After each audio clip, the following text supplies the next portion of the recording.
Ok, entonces ahora, antes de seguir, vamos a hacer un repaso rápido de relatividad general. Ok, entonces la primera clase fue un repaso de los preliminares de matemáticos, conjuntos y topología, y ahora vamos a hacer un repaso de relatividad general. Va a ser también extremadamente rápido. La idea es que todos ustedes deben manejar este material y lo voy a repasar por si alguno de ustedes tiene alguna duda o para que se den cuenta si tienen algún hueco y lo llenen antes de que sigamos con el curso. Ok, entonces, ¿cuál es la idea básica de la relatividad general? Es el principio de equivalencia que nos dice que localmente la física está descrita por la relatividad especial, en el sentido de que alrededor de cualquier evento puedo construir un sistema inercial local y ahí es válida la relatividad general. Y la idea, que, que ahora veremos cómo se realiza matemáticamente, es que a pesar de que eso es una buena descripción local, en el sentido infinitesimal, o sea, se vuelve más y más precisa mientras más chiquito sea el, eh, la región donde lo trato de poner. Globalmente, la concatenación o el juntar estos sistemas inerciales locales nos da una descripción global del espacio-tiempo, pero estos sistemas locales inerciales no encajan bien uno con el otro y eso se mide en una cantidad que se llama la curvatura, que es donde en realidad reside la gravitación.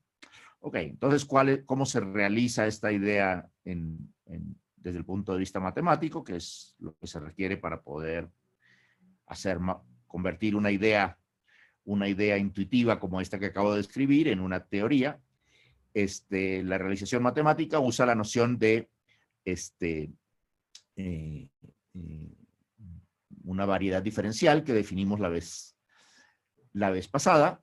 Y vamos a estar usando, ok, no voy a reproducir en esta hora y media que queda todos los detalles, pero la idea es que es como un súper repaso. El que no lo tenga claro tiene que ir a algún libro de Wald o otro libro similar como el de Hawking, Annelies, y repasar todas estas nociones. Ok, allí voy a estar haciendo uso de geometría diferencial y vamos a hacer uso de una cosa que es muy conveniente, que se llama la notación abstracta de índices. Estos índices generalmente se utilizan las primeras letras minúsculas del alfabeto romano usual, eh, y no se deben entender como asociadas a coordenadas. Se usan únicamente para indicar qué tipo de objeto matemático estamos tratando. Entonces, un vector va a ser un objeto que tiene un índice A o B arriba. Un vector dual será un objeto que tiene un índice abajo. Un tensor de distintos órdenes estará caracterizado por el número de índices arriba y el número de índices abajo. Y hay que tener mucho cuidado porque a pesar de que la notación tiene mucha similaridad, no se deben pensar como objetos asociados a coordenadas. Eso es sumamente importante para poder progresar en la teoría y no confundirse. La mayoría de las confusiones que le ocurren a la gente, bueno, una de las fuentes de confusión que le ocurre a la gente es cuando no se da cuenta la diferencia entre los componentes en un sistema de coordenadas de un objeto y el objeto como objeto geométrico.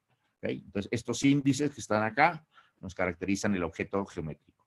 Por ejemplo, si tengo un punto en la variedad, la noción de vector va a estar asociada con la derivada direccional. O sea, va a ser un objeto abstracto, en principio, que me va a asociar a cada función de la variedad, en particular funciones que estén definidas en un entorno del punto un número real. Entonces, un vector es una cosa que para cualquier función de la variedad en un número, en los reales, me va a dar un número real que es interpretado como la tasa de cambio de la función cuando me muevo en la dirección de ese vector. Esa es la interpretación que les vamos a dar. Bueno, y eso, para que esta cosa sea un vector, se requieren unas ciertas condiciones. No las voy a repasar ahora, las pueden repasar pueden revisar el libro. Okay. Una manera, sin embargo, fácil de empezar a tener algo de intuición es ver cómo asociamos un vector con una curva. Entonces, si yo tengo una curva que va de los reales en la variedad, o sea, es una curva que cada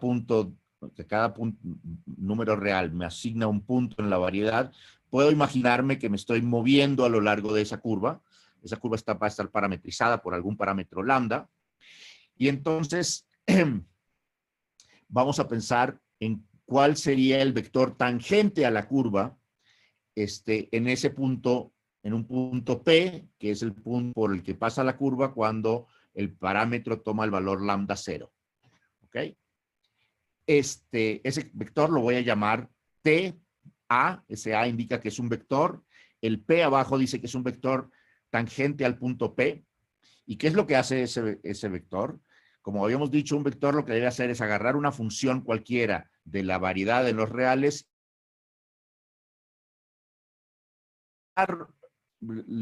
Entonces, ¿cómo genero ese número? Le voy a aplicar este vector a esta función. ¿Qué hago? Calculo el valor de la función que va tomando en los distintos puntos de la curva, y entonces ahora me queda una función parametrizada por la misma curva. Entonces ahora tengo la función f, va cambiando a medida que yo me voy moviendo por la curva, y le tomo su derivada con respecto a lambda. Entonces agarro la curva, el valor del punto de la variedad en el lugar, en el parámetro lambda de la curva, ahí le calculo la función f, y eso me da una función, esta función que es en realidad una función de lambda, y tomo la derivada de eso en el punto lambda igual a 0, y eso me define este objeto que es el vector tangente al punto P. Y eso lo notamos normalmente lo escribimos así como D de lambda, pero hay que tener mucho cuidado porque este D de lambda no está realmente definido, a menos que yo fui muy específico en decir quién es la curva. O sea, este objeto así definido, simplemente si yo lo escribo y no he dicho quién es la curva, no he dicho nada. En realidad, debo pensar que esta es una manera corta de decir, hice todo esto de acá, hice todo esto que estaba acá arriba y definí de esta manera el tensor. ¿Ok? El vector. Bueno, y el conjunto de todos los vectores tangentes al punto M, con una ley apropiada de multiplicación por escalares y una ley de suma, forma un espacio vectorial que lo llamamos TPM, es el espacio tangente al punto P. Uno se lo puede imaginar, si quiere imaginarse a la variedad como metida en una variedad plana de orden superior. Por ejemplo, cuando Riemann y esta gente estudiaba estas cosas, se imaginaba una superficie metida en el espacio plano tridimensional, y entonces el conjunto, el espacio de vectores tangentes se lo podía imaginar simplemente como una herramienta heurística, como el plano que es tangente al punto, pero en realidad no hay nada de esto porque no hay un lugar donde pudiera existir ese plano, no hay otra variedad de orden superior. de dimensión superior. ¿Ok? Bueno, dada una carta coordenada, entonces uno puede crear una base del vector del espacio tangente en el punto P. ¿Qué es lo que hago? Considero las curvas con todas las que tienen todos los valores de las coordenadas constantes, excepto una, y esa curva y esa otra coordenada va cambiando y me sirve de parámetro a lo largo de la curva. Entonces, digamos, me muevo a lo largo de la curva coordenada, todas las coordenadas excepto x mu constantes, y me muevo y uso x mu como un parámetro de la curva, y ese objeto me define este vector tangente que lo llamo d de x mu a. ¿Ok? ¿Por qué lo llamo así? Porque realmente lo que hace a las funciones es, como lo definían de manera la manera anterior, es calcular la derivada parcial de la función cuando me muevo a lo largo de esas coordenadas. Noten que es muy importante, y eso genera también confusiones, que este objeto no está definido a menos que yo diga quiénes son todas las demás coordenadas. ¿Ok? En otras palabras, si yo solo les digo cuál es la coordenada t en la variedad y no les digo cuáles son las demás coordenadas y les digo, ahora consideren el vector d de t, los estoy engañando porque eso no está definido. ¿Por qué no está definido? Porque la curva de la que estábamos hablando era moverse a lo largo de la curva donde varía t y donde todas las demás coordenadas se mantienen fijas. ¿Ok?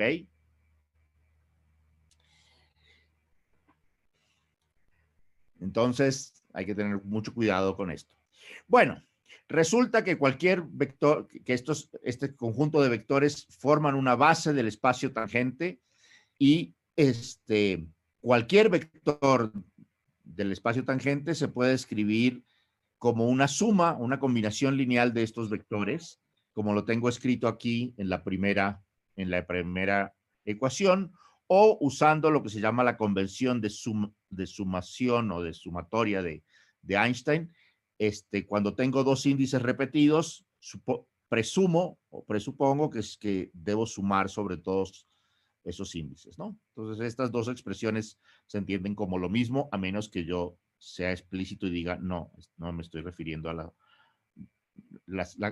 la convención de Einstein está apagada. Si no, se presume que está prendida la convención de Einstein y lo de arriba y lo de abajo es lo mismo.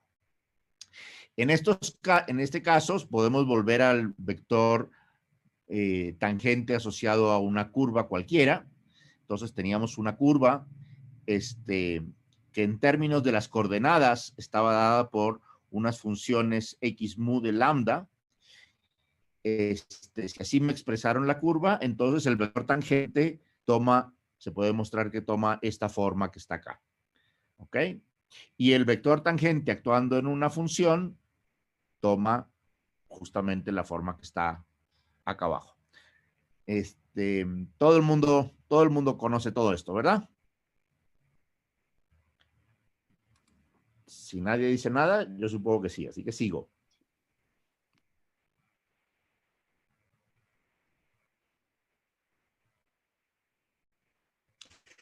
Ok, dada la noción de un vector tangente, uno introduce la noción de un vector dual.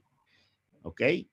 El vector dual, la noción de vector dual, va a estar dada por el conjunto de los funcionales lineales que actúan sobre los vectores. Entonces, un vector dual es un objeto que toma un vector y genera como un número y lo hace de manera lineal. Entonces, eso genera el espacio eso genera lo que llamaremos los vectores duales. Si tengo un conjunto de coordenadas en la variedad y tengo la base, tenía la base del espacio tangente, la base del espacio cotangente, que le voy a poner una estrellita, lo voy a anotar igual que el espacio tangente, pues solo que con una estrellita arriba. En un punto está dada por estos objetos dx mu a, que están definidos por la siguiente propiedad. Son vectores duales, entonces actúan de manera lineal sobre los vectores, ¿ok? Y como actúan de manera lineal es suficiente con que yo diga cómo actúan sobre vectores de alguna base, y esta base está asociada con la base del vector del espacio tangente que introdujimos anteriormente por esta propiedad, ¿ok? Okay. Y esa se llama esta propiedad de que actuando sobre el vector dual de x mu, actuando sobre el vector d de x nu, es 1 cuando mu es igual a nu y es 0 de otra manera. ¿Ok? Y esta base se llama la base dual a la base anterior, y como dije, si la quiero caracterizar usando mi notación de índices, la voy a notar de esta manera. ¿Okay? Como esto es una base, que se puede demostrar, no lo voy a mostrar acá, entonces cualquier vector del espacio cotangente se puede expresar como una suma de unas componentes por los elementos de la base, y usando otra vez la convención de sumatoria de Einstein, se puede expresar como esta segunda línea. ¿Ninguna duda por ahora?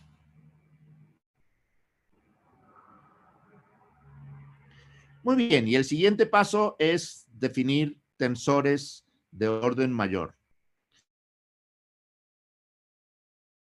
Vamos a definir tensores que tienen n índices arriba y b y m índices abajo, y los vamos a definir como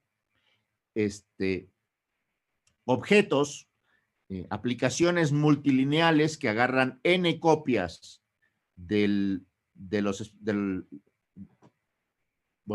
que agarran n vectores duales y m vectores ordinarios, y me dan un número. En otras palabras, son un mapeo multilineal del producto tensorial de n copias del espacio dual, y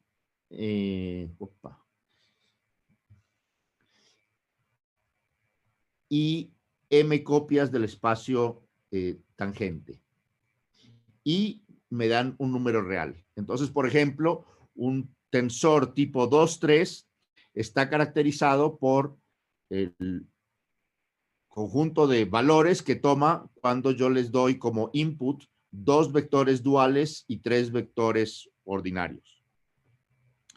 El vector tipo 2,3 estará caracterizado si yo sé caracterizar esto para toda posible elección de Y, Z, B, W y T. ¿Ok? Entonces, al quinteto ese de objetos me debe dar un número.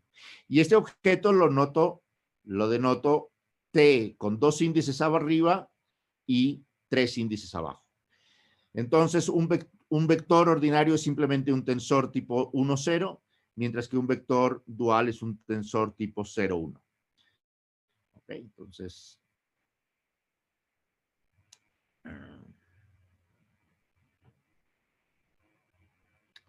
bueno, ahora operaciones entre tensores. Las operaciones de suma entre tensores y de multiplicación por un escalar son definidas de manera estándar. Una operación que es un poquito más complicada es el producto entre dos tensores. Entonces tengo un tensor tipo, acá mezclé, bueno, hay un tipo, un tensor tipo NM y un tensor tipo RS, y voy a construir un tensor que es tipo N más R y M más S, ¿Y cómo hago eso? Agarro las primeras entradas. Ese objeto tiene que ser un objeto que tome n más r entradas de vectores duales y m más s entradas de vectores ordinarios. ¿Y cómo las reparto? Bueno, las reparto de la manera más natural. Meto las primeras n vectores duales en S, meto los primeros m vectores ordinarios en S, S sabe actuar en eso y eso me da un número y ese número lo multiplico por T actuando sobre el resto de los vectores y los vectores duales. Y a ese objeto lo denoto de esta manera, donde ahora veo que hay n más r índices arriba y m más s índices abajo. Suena complejo, pero si ustedes se acuerdan, en realidad es muy sencillo, ¿no? Finalmente, se puede demostrar que cualquier tensor tipo NM se puede escribir de esta forma, en términos de las bases asociadas a una carta coordenada y sus bases duales correspondientes y los productos tensoriales aplicados a esas bases. En otras palabras, este conjunto de tensores D de X mu1 A1, producto, D de X mu M AM, producto, dx nu1 b1, producto, dx nu n bn, es una base del espacio de tensores tipo nm. Y finalmente, una última operación que es muy importante es que si nos dan un tensor tipo nm, pero pensemos que nos van, para hacerlo más concreto, voy a limitarme a un ejemplo más específico. Asumamos que me dan un tensor 3 de tipo 3, 4, y voy a escoger, digamos, el primer índice superior y el tercer índice inferior. Y voy a producir un tensor tipo 2, 3, o sea, voy a producir un tensor que en que le he disminuido el orden primero, el primero y el segundo orden en un factor de 1. ¿Cómo hago? ¿Qué es lo que hago? Tomo cualquier base del espacio vectorial TPM y cualquier base dual del espacio dual. ¿Ok? Acá es muy importante que tome una base del espacio TPM, que no necesariamente necesita ser las bases coordenadas que acabo de poner, sino puede ser cualquier base, y tomo la base dual del espacio TPM. Pongo los vectores duales en el primer lugar, porque dije que iba a contraer el primer índice de arriba, en el primer lugar, y pongo los vectores ordinarios en el lugar que había indicado, que era el tercer lugar de los índices inferiores. ¿Ok? Y ahora esta cosa ya tiene rellenos los lugares donde cabrían vectores y vectores duales que están ahora marcados en rojo, y sumo sobre todo toda la base mu. ¿Ok?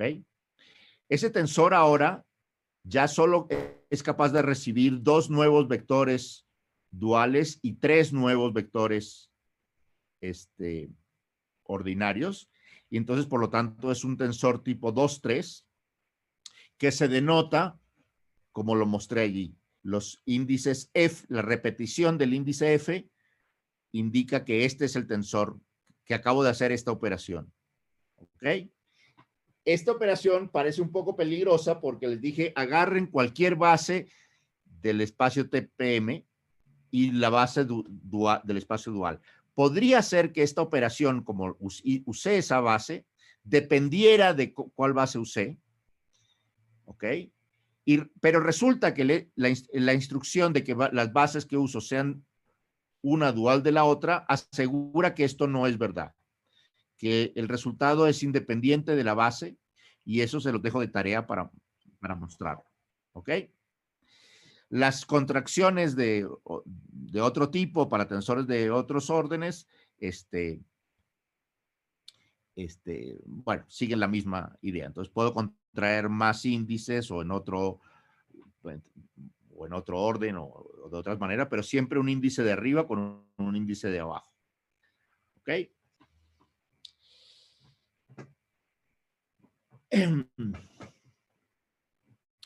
Bueno, pero todo esto que hemos hecho es definir vectores, tensores, vectores duales y tensores tangentes a un punto P de la variedad. Todo esto que hemos hecho era hablando únicamente de un punto P de la variedad. Ahora me va a interesar asignar tensores a, a toda la variedad. O en otras palabras, quiero hablar de campos tensoriales. Bueno, entonces un campo tensorial tipo NM va a ser una asignación suave, ¿ok? Suave, me refiero a diferenciable, y en principio diferenciable de cualquier orden, a menos que diga lo contrario, de un tensor tipo NM a todos los puntos de la variedad. Entonces, a cada punto de la variedad le asigno un tensor tangente a ese punto del tipo correcto de manera suave. ¿Ok? ¿Y cómo se hace para que esto sea suave? Bueno, empiezo por la manera de definir que la asignación sea suave, es pidiéndole que primero voy a definir qué es cuando un campo vectorial es suave. Entonces, primero, antes de los campos estos genéricos, voy a definir un campo vectorial. Si actuando sobre funciones suaves definidas sobre la variedad, me da una función suave. ¿Ok? Funciones suaves sobre la variedad, yo sé lo que son, porque son funciones evaluadas en los reales, y yo sé lo que quiere decir cuando una función es suave. Un campo vectorial será suave si actuando sobre una función suave, como como cada vector, actuando sobre la función en un punto me da un número, el campo vectorial actuando sobre una función sobre toda la variedad me da una función sobre toda la variedad, y esa función le voy a pedir que sea suave para toda elección de la función inicial suave. En ese caso digo que el campo vectorial es suave. Ahora transmito la noción de suavidad a los campos vectoriales duales. Los campos vectoriales duales van a ser suaves si actuando sobre los campos vectoriales ordinarios suaves me dan funciones suaves. Recordemos que un campo vectorial dual actuando sobre un recordemos que un vector dual actuando sobre un vector ordinario me da un número. Entonces un campo vectorial dual actuando sobre un campo vectorial sobre la variedad me da un número para cada punto, es decir, una función, y le voy a pedir que esa función sea suave para todos los campos vectoriales suaves, y así definí cuando el campo vectorial dual es suave. Y ahora con esas nociones, ¿cómo definiríamos cuando un campo tensorial del tipo que mostré en la primera línea de esta cuando uno de esos campos tensoriales es suave? Entonces, eso estoy preguntando a todos. Ahora quiero ver caras y quiero ver todo el mundo contestando, no todos al mismo tiempo.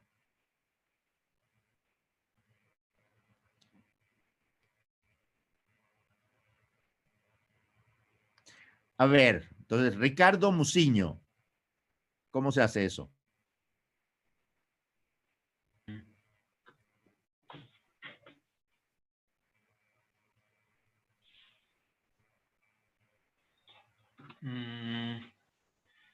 Pues yo creo que probando que para cualquier asignación que le des de todos los vectores duales y vectores ordinarios sobre el campo tensorial, siempre vas a obtener una función suave. Correcto. O sea, cuando tenga una colección, para cualquier colección de campos vectoriales duales y campos vectoriales ordinarios, que se pongan como input en el campo tensorial, el resultado va a ser una función suave. ¿Sí? Muy bien. ¿Alguien tiene alguna duda con esto?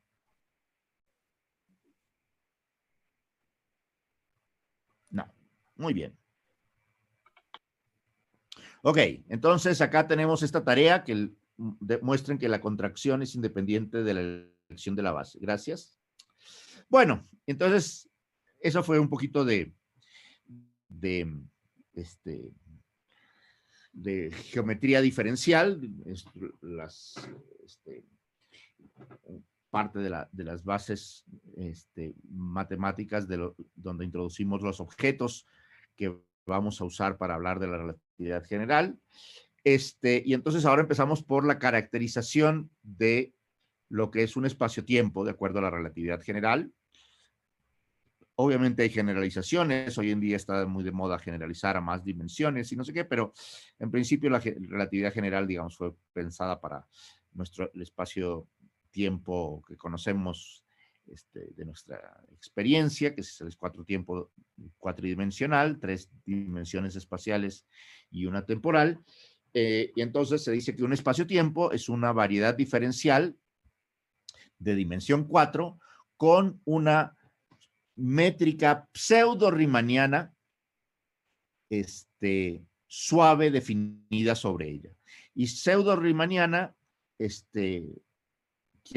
va a querer decir que tiene signatura más, menos. O sea, o que voy a poder encontrar una base de vectores que van a ser ortogonales según esta métrica entre sí y que uno de ellos tendrá una magnitud negativa y 3 de ellos tendrán una magnitud positiva.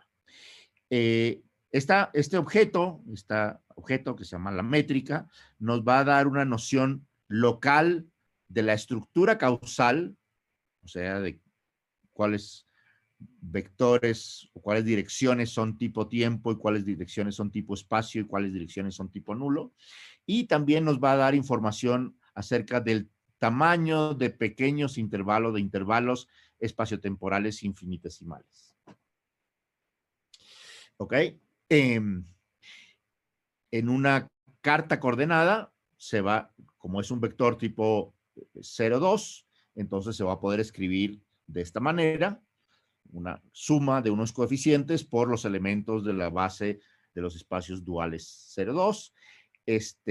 Hay varias propiedades, le vamos a pedir que sea simétrica, que actuando sobre bueno, eso bastante definido en le pedimos una propiedad de simetría. Usando otra vez la notación de Einstein, se puede escribir de esta manera, como el segundo signo igual de la primera línea. Y finalmente, lo que se suele hacer para ahorrarse notación, para ahorrar manera de escribir, para escribir menos cosas y escribir más corto, es usar esta tercera línea. Pero esta tercera línea, uno no debe olvidarse que esa tercera línea lo que en realidad quiere decir es lo que está en la primera línea. Simplemente es una manera corta de escribir lo que está en la primera línea. ¿Ok? No debe uno perder de vista esto. Esa es una simple notación simplificada de lo que está arriba. Entonces, el tamaño o magnitud de un vector está, de un vector que lo escribimos si la métrica la escribí en esta base, ¿ok? Y el vector lo escribo en la base, en términos de la base dual, entonces la métrica actuando sobre dos vectores va a ser la contracción de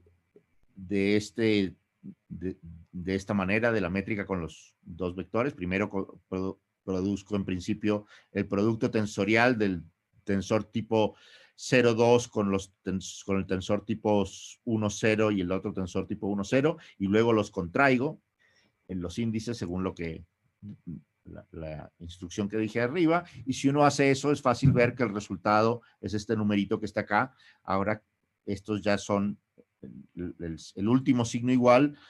Después del último signo igual, estos objetos ya son números, ¿ok? Cada uno de esos objetos es un número.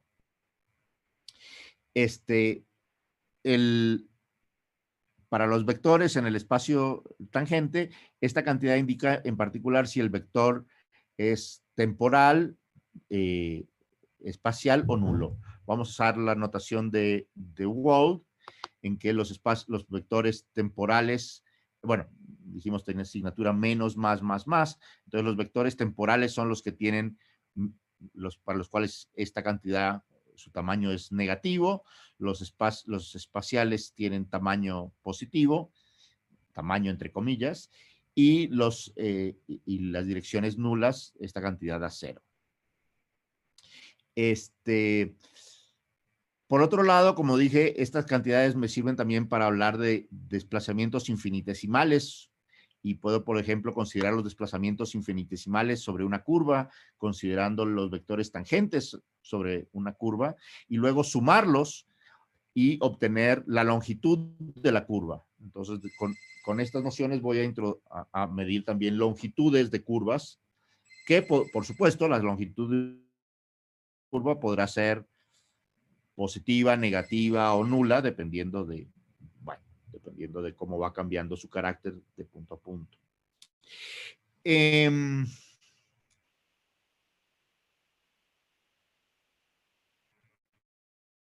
Bueno, y ahora vamos a hacer un poquitín de física. Ahora vamos a considerar una masa puntual, de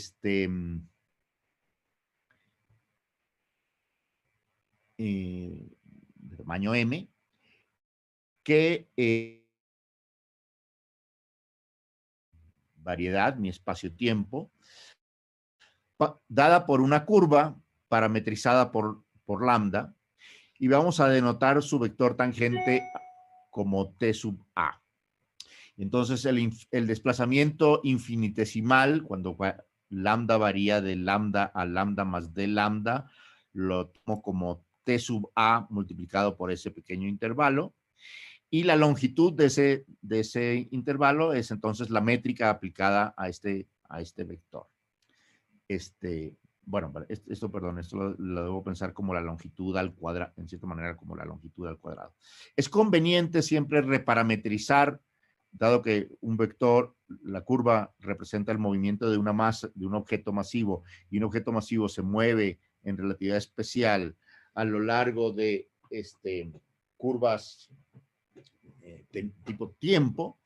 Entonces esta cantidad va a ser siempre negativa, y conviene ajustar o reajustar el parámetro, la parametrización de la curva, introduciendo la noción de tiempo propio, que es básicamente tomar la noción de relatividad especial de tiempo propio, es válida la relatividad especial, y ahora el tiempo propio a lo largo de una curva es la suma de los tiempos propios de los desplazamientos, o sea, esta integral que acabo de ahí.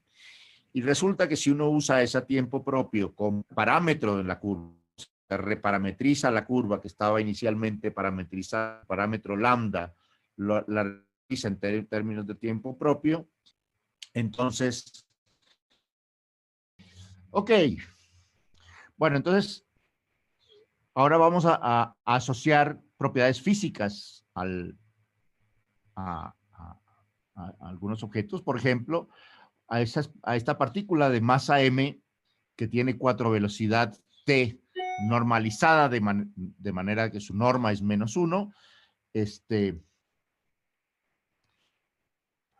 esa satisface, vamos a definir el 4 momentum como el producto de la masa por su 4 velocidad. Evidentemente, simplemente por el hecho de que la 4 velocidad tiene norma 1, esto va a satisfacer que PA contraído con PA abajo me va a dar, o contraído con la métrica, me va a dar m cuadrado. Entonces voy a tener PA, PB, GAB igual a menos m cuadrado. ¿Okay? Que es la misma ecuación usual de E cuadrado igual la ecuación de relatividad especial usual, que me dice que la energía al cuadrado es la masa al cuadrado más el 3 momentum al cuadrado, ¿no? La energía que le asigna un observador que intersecta esta partícula, entonces ahí tengo la partícula que sigue una línea de mundo y hay un observador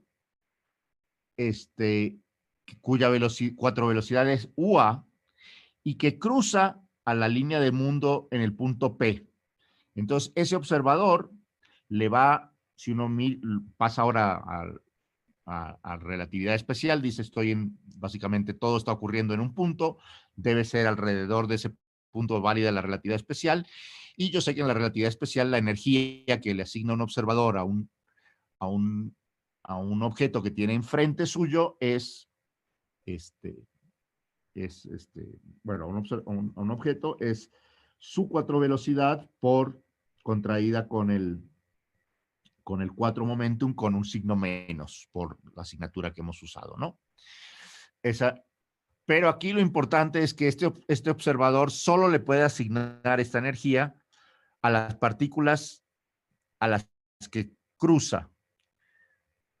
¿Por qué? Porque esta contracción, esta contracción, yo solo la sé hacer, esta expresión que yo la sé hacer, la tengo acá, la sé hacer únicamente para vectores que son tangentes al mismo punto. Necesito la métrica en ese punto, el vector tangente, el 4 momentum de la partícula en ese punto y un vector en ese punto. Si todos esos objetos no están asociados con el mismo punto, yo no sé qué hacer.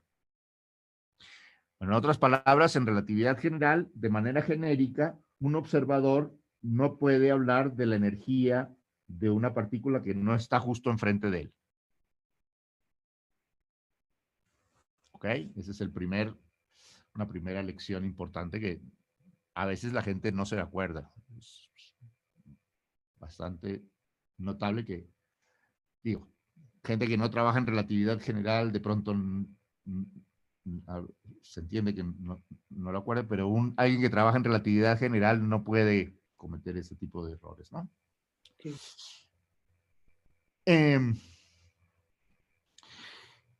Bueno, finalmente, una noción muy, muy importante es la noción de operador derivada. La noción de operador derivada va a ser una noción que va a reproducir muchos aspectos de la derivada a la que estamos acostumbrados, pero que más genéricamente lo que va a hacer es asignar a un campo tensorial del tipo N y M un nuevo campo tensorial de tipo N, M más 1. Y que va a tener unas ciertas propiedades. Por ejemplo, va a ser lineal en sus entradas. A sumas de tensores le va a dar la suma de las derivadas. Va a satisfacer la regla de Leibniz. Va a satisfacer la propiedad de conmutar con la contracción. Y va a actuar sobre funciones, que son tensores tipo 0, 0, de manera compatible con cómo actúan los vectores vistos como derivadas direccionales. O sea, actuando sobre funciones va a reproducir la manera en que actúan los vectores que los definimos como derivadas direccionales. ¿Ok? En particular, cuando yo tengo una carta coordenada, puedo definir un operador derivada asociada a esa carta, que se la conoce como el operador derivada ordinario asociado a la carta. Tener mucho, mucho, mucho cuidado. Yo le puse la X explícita ahí arriba para hacer énfasis en que ese operador derivada no es la derivada, es la derivada asociada a esa carta y únicamente asociada a esa carta. ¿Cómo está definido el operador derivada asociada a la carta? voy a definir cómo actúa sobre un tensor. Entonces debo producir un nuevo tensor. Entonces tengo un tensor que tiene m índices arriba, un tensor tipo mn, y ahora voy a producir un tensor que tiene un índice más abajo, que lo voy a llamar c. Y entonces este objeto lo noto parcial c, debería tener el x arriba, el x no lo debería perder, porque me indica con quién está asociado ese operador derivada, actuando sobre este tensor. ¿Cómo lo defino? Agarro el tensor, lo escribo el tensor en sus componentes en la carta, en las cartas y cartas dual asociada, perdón, en las bases y bases duales asociadas a esa carta, en términos de sus componentes. Entonces tengo T mun 1, mun 2, bla, bla, bla, nu1, nu2, contraídos con sus vectores duales de manera apropiada. Y lo que hago es simplemente tomo la derivada parcial de esa cantidad, ¿ok? Porque ahora esa cantidad, como era un campo, esa cantidad dependía del punto. Tomo la derivada parcial de esa cantidad con respecto a la coordenada ρ y le aumento en el primer lugar donde aparecían los vectores duales, un término dx ρ subíndice c. ¿Ok? En otras palabras, las componentes del tensor dual, del tensor derivado en esta carta son las derivadas del tensor. ¿Ok?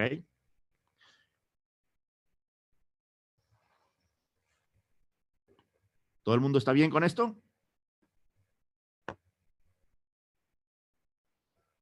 Sí. Bien.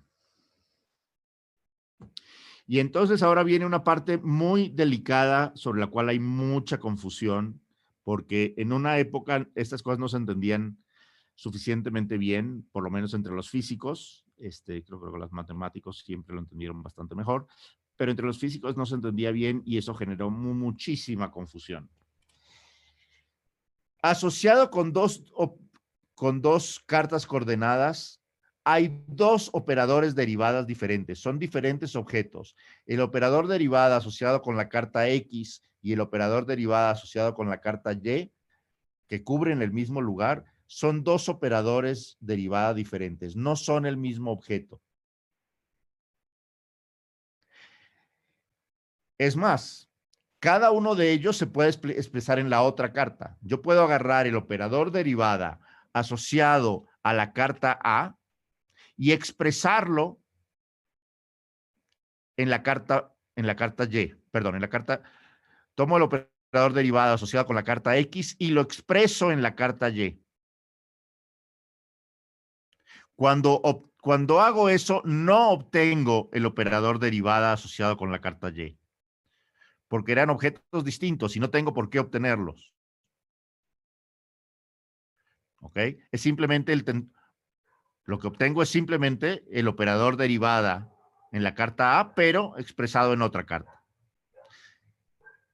¿Ok? Esto es muy, muy, muy importante. Esto en una época se decía las derivadas no se transforman correctamente. Y hay gente que todavía, de la vieja escuela, que todavía dice ese tipo de cosas.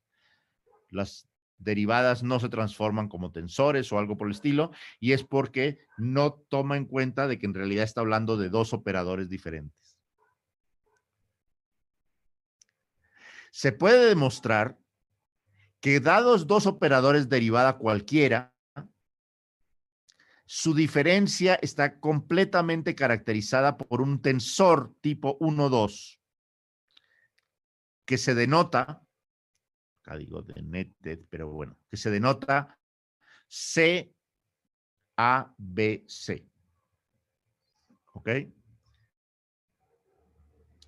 Entonces, aplicarle el operador derivada asociado con la carta X a un tensor y su diferencia con aplicarle el operador derivada Y a ese mismo tensor es una cosa que se construye contrayendo apropiadamente los índices del tensor en cuestión con estos,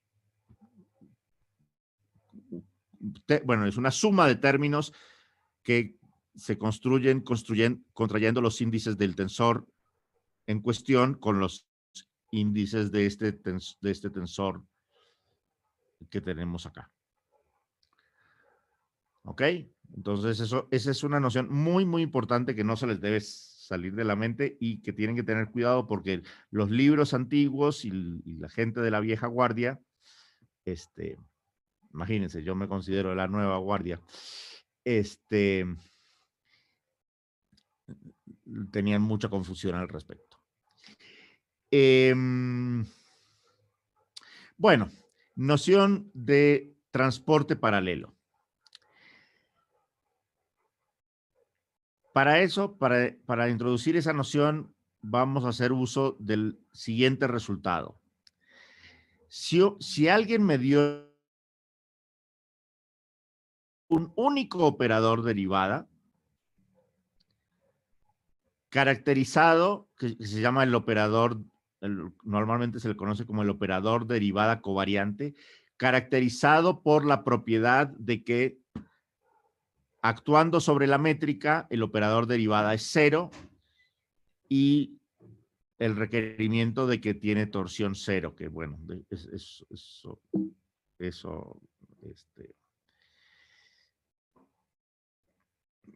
vamos a trabajar siempre con la noción, aquí en este curso bajo la noción de que la torsión es 0. La diferencia entonces entre un operador derivada asociado a una carta y el operador derivada asociado a la métrica está entonces completamente caracterizado. Ya habíamos dicho que la diferencia entre cualquier dos operadores derivadas está caracterizado por un objeto, un tensor tipo 1, 2. En el caso de la diferencia entre un operador derivada asociado a una carta y el operador derivada asociado a la métrica, el objeto que caracteriza esa diferencia se llama el símbolo de Christoffel y se denota con este gamma, o sea, es un caso particular del C, y donde yo puse explícitamente que este gamma está asociado a dos cosas. Está asociado a la métrica G y a la carta coordenada X, porque representa la diferencia entre estos dos operadores derivadas, uno que está definido por la métrica y otro que está definido por la carta. De esta manera, para un campo vectorial, vamos a tener que el operador derivada covariante, que lo voy a anotar siempre con este triangulito, actuando sobre el vector, va a ser el vector o el operador derivada asociado a la carta actuando sobre el vector, más estos símbolos de Christoffel contraídos de esta manera con el vector. Y resulta que si uno hace las cuentas, puede ver que puede expresar estos símbolos de Christoffel en términos del operador derivada asociado a la carta y la métrica. Y la expresión es esta que está acá, y esa es la expresión tensorial del operador del símbolo de Christoffel. Perdón, donde el G con A y B arriba es el tensor métrico inverso, que está caracterizado por esta noción, que contraído con el tensor métrico me da el tensor identidad, ¿no? El tensor identidad es el tensor que actuando sobre un vector me da el mismo vector.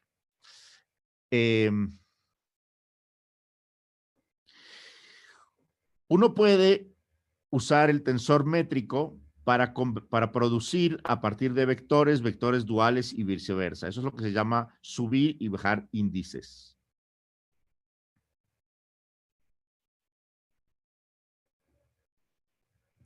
Bueno, y entonces ahora que tenemos este objeto, sí vamos a definir qué quiere decir el transporte paralelo.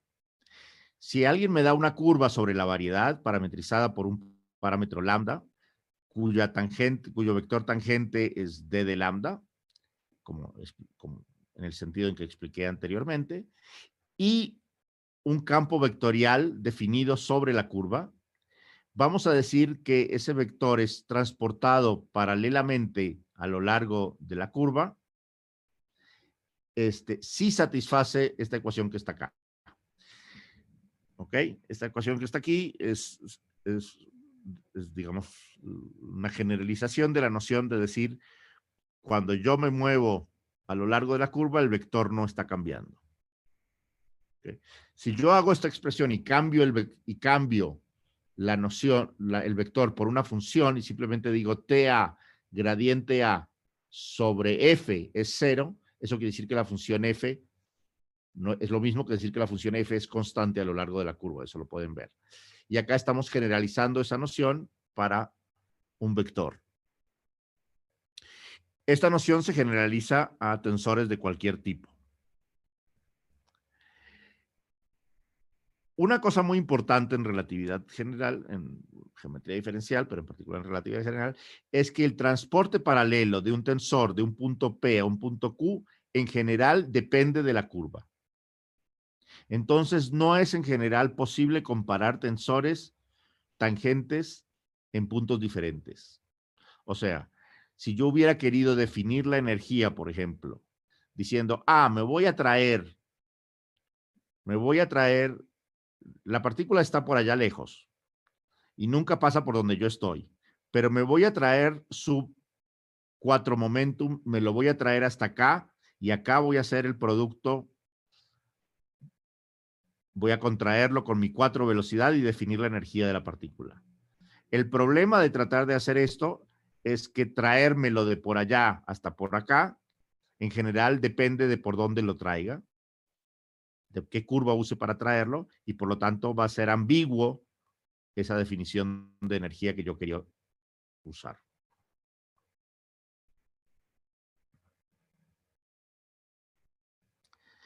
Una geodésica, las geodésicas juegan un papel fundamental en los postulados de relatividad general. En particular, uno de ellos nos dice que una partícula libre sigue las geodésicas del espacio-tiempo. Eso es localmente equivalente a decir que en relatividad especial unas partículas se mueven de manera inercial, las partículas libres se mueven en línea recta con velocidades constantes. El equivalente en relatividad general, es decir, las partículas libres se mueven en geodésicas. Bueno, ¿qué son las geodésicas? Las geodésicas son en general curvas cuya propia tangente satisface la ecuación de arriba. El transporte paralelo de su tensor tangente es proporcional al tensor mismo. Y es muy fácil mostrar que cualquier geodésica siempre se puede reparametrizar de manera en que ese factor de proporcionalidad se haga 0. ¿Ok? Entonces, la diferencia entre la primera ecuación y la segunda ecuación es simplemente una reparametrización de la curva. Cuando la geodésica está parametrizada de la manera en que está escrita la segunda ecuación, que siempre es posible hacerlo, se dice que se trata de una parametrización afín de la geodésica. En el caso de partículas, en el caso de una partícula, o de una geodésica tipo tiempo,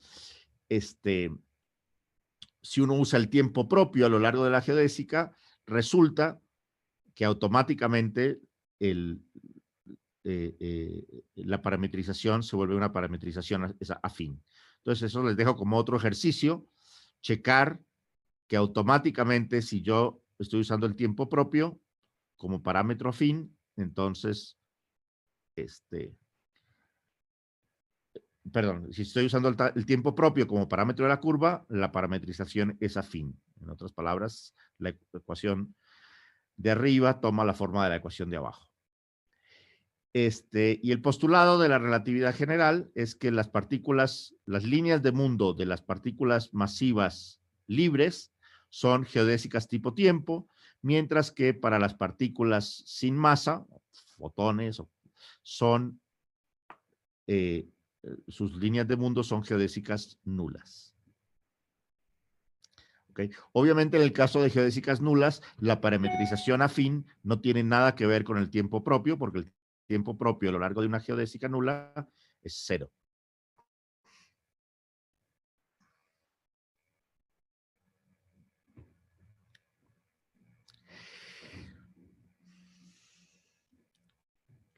La idea básica de la relatividad general, como lo mencioné, es el principio de equivalencia, que nos dice que localmente la física está descrita por la relatividad especial. La manera en que la teoría está descrita, o la hace concreta esta noción, es a través de lo que se llaman coordenadas normales de Riemann. Normal Riemann coordinates. Se puede demostrar, y no lo voy a mostrar acá, está demostrado, eso se demuestra en un curso completo que alrededor de cualquier punto en la variedad existe siempre un entorno donde se pueden poner coordenadas normales de Riemann. Y estas coordenadas son tales que las componentes de la métrica son iguales a la métrica, tiene la forma de la métrica de Minkowski.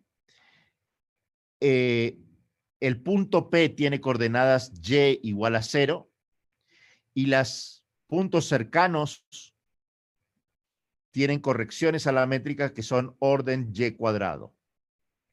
¿Okay? Son cuadráticas en el valor de las coordenadas en el punto. Entonces, mientras más me acerco yo al punto P, más se acerca la métrica a la métrica de Minkowski y las correcciones son cuadráticas. ¿Ok?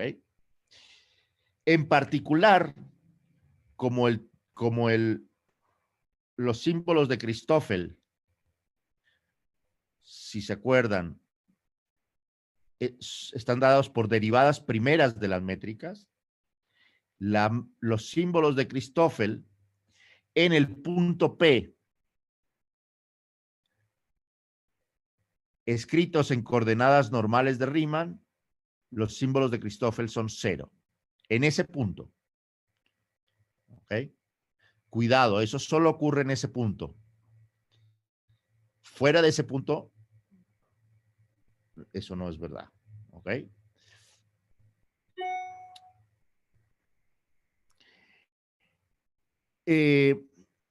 Uno podría decir, bueno, déjenme tratar de extender las coordenadas normales de Riemann. Ya logré que en el punto P las coordenadas se volvieran, la métrica tomara la forma de Minkowski, y ahora voy a tratar de extenderlo para que la métrica sea la métrica de Minkowski, no solamente en ese punto, sino en una región amplia. Hay una obstrucción matemática a la extendibilidad de esto, hacia dónde se puede hacer eso, que está totalmente codificada en este objeto que se llama el tensor de Riemann. En otras palabras, si esta cantidad que voy a definir ahora, que se llama el tensor de Riemann, es 0 en una región, entonces yo puedo extender las coordenadas normales de Riemann de tal manera de que la métrica sea la métrica plana de Minkowski en toda esa región. Ese es un teorema muy importante. O sea, la obstrucción a la extendibilidad de la región, digamos, de la construcción del sistema inercial local es la presencia de un tensor de Riemann distinto de 0. Ok. ¿Qué es este tensor de Riemann? Este tensor de Riemann es un objeto que se obtiene por la aplicación sucesiva y en orden diferente de dos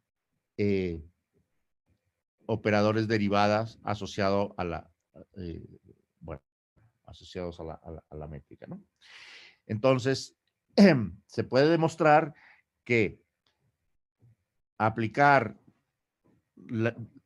dado un campo tensorial dual W, aplicarle primero el operador derivada B y luego el operador derivada A y luego aplicarlos en orden distinto, con los índices en orden distinto, cambiándoles el orden, me da como resultado un tensor multiplicado por el tensor, contraído con el tensor original. ¿Ok? Eso es una demostración que se hace, que existe un tensor que codifica esto. La expresión explícita de esto en términos de símbolos de Christoffel asociados con la métrica en cuestión y una carta coordenada está dado por esta expresión que todos ustedes conocen y de hecho caracteriza, entre otras cosas, la aceleración relativa entre las geodésicas, caracteriza la falla en el transporte del transporte paralelo de ser independiente de las curvas y otras varias cosas.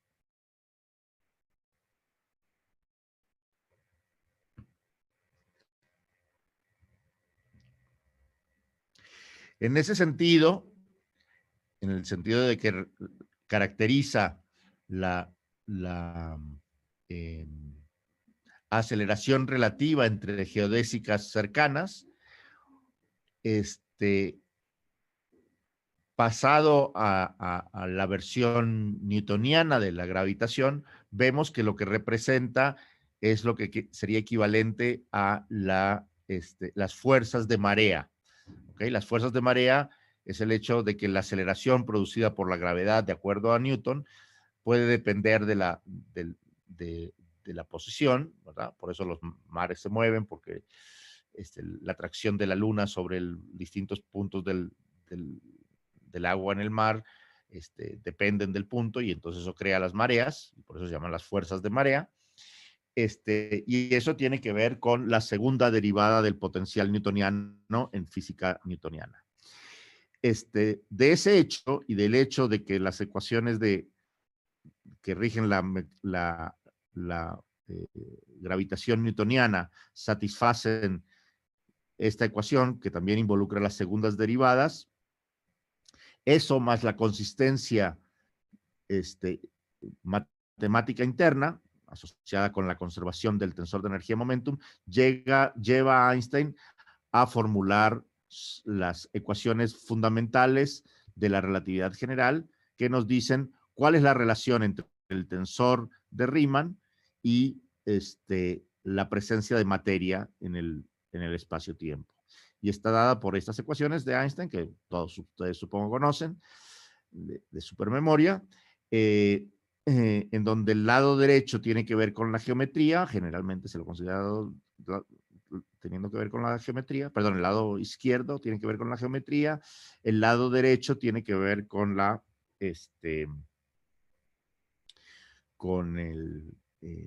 la presencia de materia, caracterizada por el tensor de energía momentum, y los tensores que aparecen aquí son distintas contracciones del tensor de Riemann. El primero es el tensor de Ricci, donde he contraído el segundo y cuarto índices del tensor de Riemann, y el último es la contracción de este último con la métrica, dándome un objeto escalar. Y el objeto que aparece a la derecha se llama el tensor de energía momentum, que caracteriza a la materia que gravita en el espacio-tiempo. Aquí añadí de una vez la constante cosmológica que fue introducida por Einstein por hacer consideraciones cosmológicas. Hoy, luego Einstein la descartó porque cuando cuando quedó claro que el universo se expandía, hoy de vuelta ha hecho aparición debido a recientes observaciones que nos muestran que nuestro universo se está sufriendo una expansión acelerada, contrario a lo que cabría esperar de la materia, del efecto de la materia ordinaria, que debería tender a frenar la expansión cosmológica. Bueno, entonces, hoy en día, digamos, si uno escribe las ecuaciones de Einstein, debería poner esto. Por supuesto que hay miles de otras variantes para tratar de explicar esto y, bueno, eso no lo vamos a discutir ahora. Entonces, en resumen, quiero que se aseguren que de revisar nociones que van a estar apareciendo, nociones importantes que van a estar apareciendo son la noción de derivada de Lie, las identidades de Bianchi, la expresión exacta de la ecuación de desviación geodésica, un poquito de repasen la cosmología, que la usaremos de vez en cuando como ejemplo, repasen Rindler o la coordinatización de Rindler de un pedazo del espacio-tiempo de Minkowski y deben conocer y recordar los detalles de la solución de Schwarzschild en su versión máximamente extendida, o sea, en su, en su presentación usual y en su presentación en coordenadas de Kruskal, que debieron haber visto en el primer curso. Bueno, entonces, esto fue relatividad general en 1 hora y media o más o menos. Un repaso muy rápido. Déjenme entonces ahora saber si tienen preguntas, dudas, confusiones, etcétera. Bueno, los dejo ahora. Yo sí tengo una pequeña duda o confusión. ¿Esto Okay. de las fuerzas de marea está relacionado con todo el tensor de Riemann o solo sería con la parte de Weyl? Bueno, la ecuación de desviación geodésica involucra todo el tensor de Riemann. Si uno quiere calcular cuál es la aceleración relativa entre dos geodésicas, uno encuentra que está dada por el tensor de Riemann, por la separación contraído con la separación entre las geodésicas 2 veces y contraído con la separación entre las geodésicas y contraído por un vector que caracteriza la separación entre las geodésicas y contraído 2 veces con los vectores tangentes a las geodésicas. Entonces, es todo el tensor de Riemann el que produce la aceleración relativa. ¿Ok? El tensor de Weyl es lo que queda cuando yo le quito al tensor de Riemann la parte del tensor de Riemann que juega un papel en las ecuaciones de Einstein. Entonces, en las ecuaciones de Einstein, vamos para atrás, miremos las ecuaciones de Einstein. Si ves, no todo el tensor de Riemann juega un papel, sino 2 pedazos juegan un papel. El escalar de Ricci y el tensor de Ricci. Sí. Esos son los que están dictaminados por la presencia de materia en el lugar. ¿Ok? Ahora, hay aceleración geodésica, incluso, bueno, puede haber aceleración geodésica cuando haya materia en el lugar, ¿verdad? Yo puedo tener un poco de materia entre 2 partículas que se van muy cerquita una de otra, hay una densidad enorme, un puntito con una densidad enorme de materia, entonces mis geodésicas van a doblar, ¿verdad? Y en ese caso puedo pensar. Pero también hay aceleración geodésica cuando no hay materia, en lugares donde no hay materia. ¿Ok? Por ejemplo, si yo dejo caer desde muy alto un par de objetos los dejo caer hacia la Tierra, y uno lo suelto 1 metro abajo que el otro, las aceleraciones no van a ser idénticas, porque uno está un poquito más lejos que el de la Tierra que el otro. Y entonces el primero se va a empezar a acelerar más hacia la Tierra antes que el otro, y se va a empezar a distanciar del otro objeto. La distancia entre esos dos objetos va a empezar a aumentar aceleradamente. ¿Sí? Y ahí, en esa región, no había ninguna materia gravitando. Solo tengo mis 2 partículas de prueba. Una la solté a 100 kilómetros sobre la superficie de la Tierra y otro lo solté a 100 kilómetros más 1 metro. Ok. Cuando lo suelte, no van a caer. Quitemos la atmósfera porque eso mete ruido. Quitemos la atmósfera, o digamos, hagamos el experimento sobre la Luna, más bien, si quieren. Entonces, me voy a la Luna donde no hay atmósfera, dejo caer desde 100 metros sobre la superficie de la Luna un objeto, y desde 100 y otro objeto desde 101 metro. Los 2 objetos no van a caer con la misma aceleración porque uno está más cerca de la Luna que el otro. Y entonces van a sufrir una aceleración relativa. Esa aceleración relativa no está codificada ni en Ricci, que es 0 porque ahí no hay materia, ni en el escalar de curvatura. Está codificada en Weyl, en ese caso. Okay. Pero en general, si hubiera materia entre ellos dos, eso también jugaría un papel. Ok. ¿Ok? Eso de hecho va a aparecer, ese hecho va a aparecer en algunos de los teoremas de singularidad que vamos a probar. Okay. La ecuación de desviación geodésica, y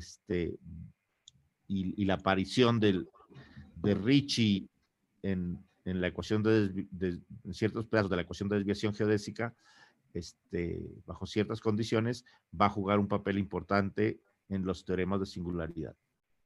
Okay. Sí, gracias.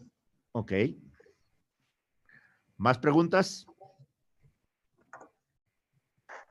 Profesor, yo tengo una. Sí. Bueno, en relatividad siempre nos sugieren que... Perdón, ¿quién eres tú? Es que no te veo. Soy Martín. Ok. Continúo. En relatividad siempre nos sugieren esto de que debemos tratar el espacio y el tiempo de manera indistinta, pero la asignatura de la métrica ya ve que tiene signo distinto justamente para el tiempo. Me imagino que esto debe de... O sea, ¿cuál sería el significado físico de este signo menos en el tiempo? O sea, ¿cómo se interpreta? No, a ver, es que el tiempo y el espacio no son exactamente lo mismo. Lo que pasa, lo que aprendemos en relatividad especial es que la división entre tiempo y espacio depende del sistema de referencia. ¿Ok? Exactamente cuál es la dirección que tú llamas puramente tiempo y cuál es la dirección que tú llamas puramente espacio, depende del sistema de referencia. Ok, ¿Correcto? entonces sí, pero sí se debe hacer una distinción, ¿no? Es fundamentalmente distinto. Ok. Es fundamentalmente distinto. A ver, tan distinto es que tú en este momento te estás moviendo en tu sistema de referencia en el tiempo, pero no te estás moviendo. Tu línea de mundo es temporal, no es espacial. Sí, sí. Okay. Y, Trata de moverte espacialmente. A ver si puedes. pues solo tendría que caminar, ¿no? Por ejemplo. No, si caminas no vas a, no, si caminas como lo vas a hacer a velocidades menor que la luz, de todas maneras va a ser espacial. Solo que para ti, si usas un sistema de referencia pegado a ti, la dirección que es puramente espacial, tu movimiento lo vas a considerar que tiene una parte temporal y una parte espacial, pero va a seguir siendo un vector, tu 4 velocidad va a seguir siendo un vector tipo temporal. Sí, sí. Para poder moverte, hacer lo que yo te pedí, tendrías que lograr viajar más rápido que la velocidad de la luz. Y ahí te estarías moviendo de manera espacial. O sea, nadie se puede mover de manera espacial. Nadie se puede mover de manera espacial. Digo, Ok. si lo logras, vas a Tenemos violar un la problema. relatividad, vas a violar una de las premisas de la relatividad especial. Ok. Ok, profe. Gracias. Ok. ¿Más preguntas? Yo, Daniel, hola. Hola. Oye, yo tenía, Javier. sí, Javier. Ajá. una pregunta. ¿Qué opinas tú sobre esta discusión del principio geodésico? ¿De que si es un postulado o es algo que se puede demostrar en la teoría? A ver, la manera en que Einstein lo siguió fue un postulado. Lo puso como postulado. Ahora, uno puede, uno puede demostrarlo en la teoría si me das una expresión explícita del tensor de energía momentum.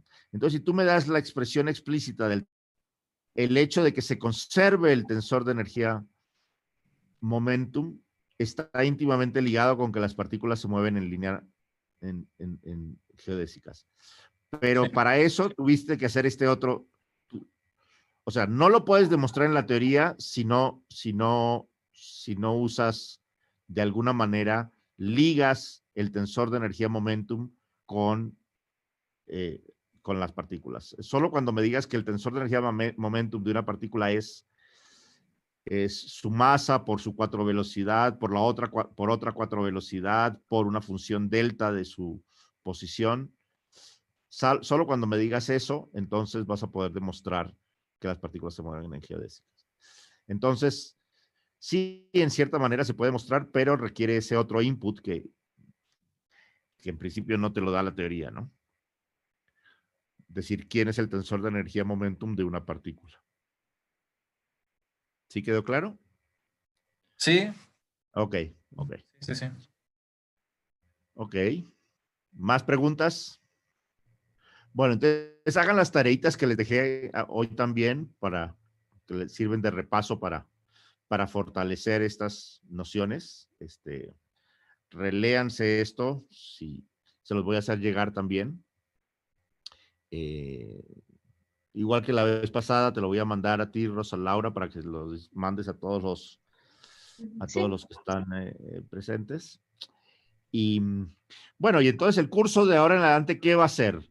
Va a ser usar un montón de nociones que vimos sobre topología y sobre varias otras cosas en el contexto de la relatividad general. ¿Ok? Entonces vamos a ver, introducir muchas nociones, muchas ideas, mezclando las herramientas matemáticas que mencionamos antes, y explorando con ellas la relatividad general con mucho más,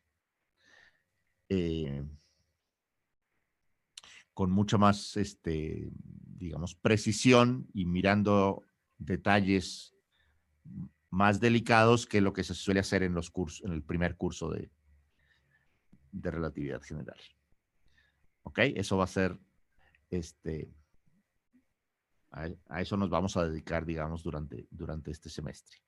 Y el primer tema con que vamos a empezar la clase que viene es estructura causal, que es el capítulo 8 del libro de Wald. Decidí saltar, generalmente me salto el capítulo 7, porque el capítulo 7 realmente es más bien, es un capítulo que no es conceptualmente complejo, es más bien una serie de manipulaciones y clasificaciones de espacio-tiempos, que es, digamos, un poco técnico, está relacionado con métodos para buscar soluciones. En una época era muy popular buscar soluciones tipo tal o tipo cual.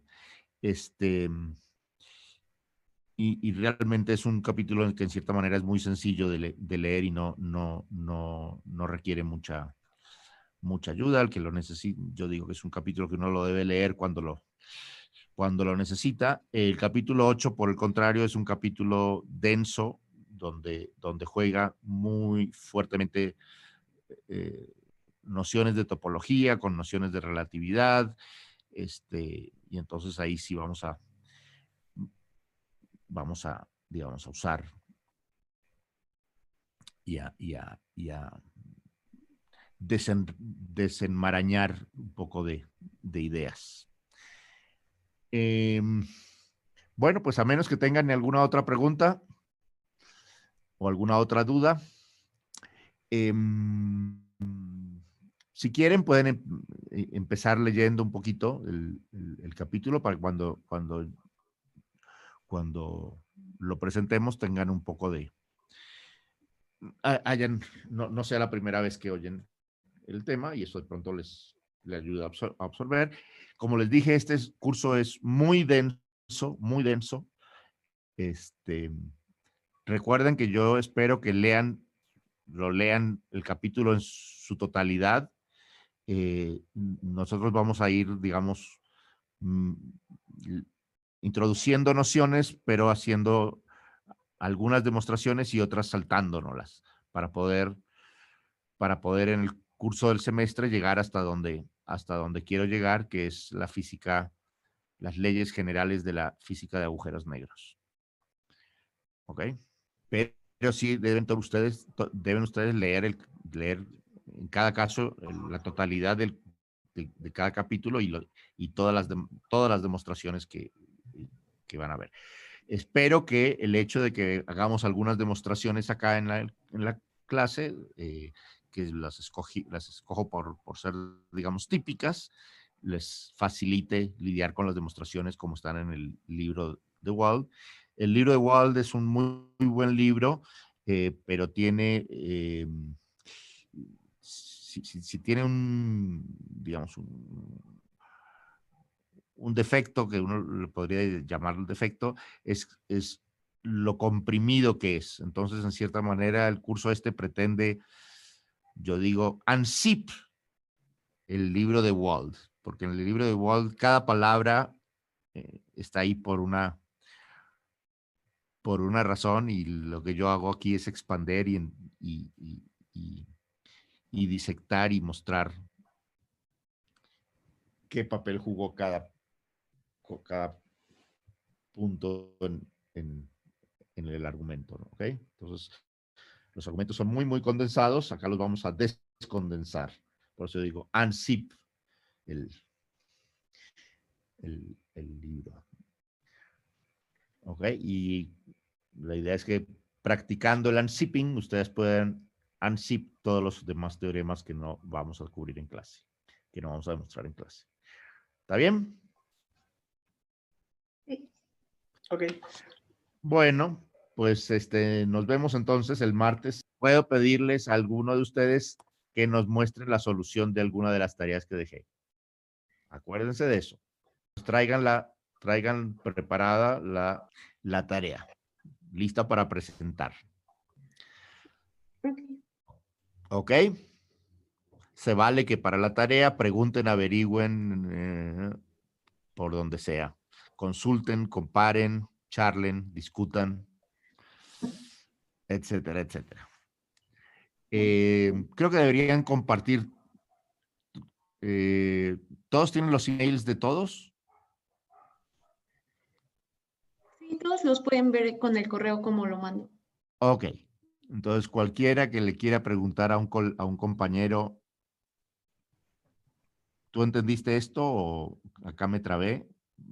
Les recomiendo que lo hagan por lo que ya les comenté. Bueno, pues entonces los dejo. Que tengan buen fin de semana y nos vemos el martes.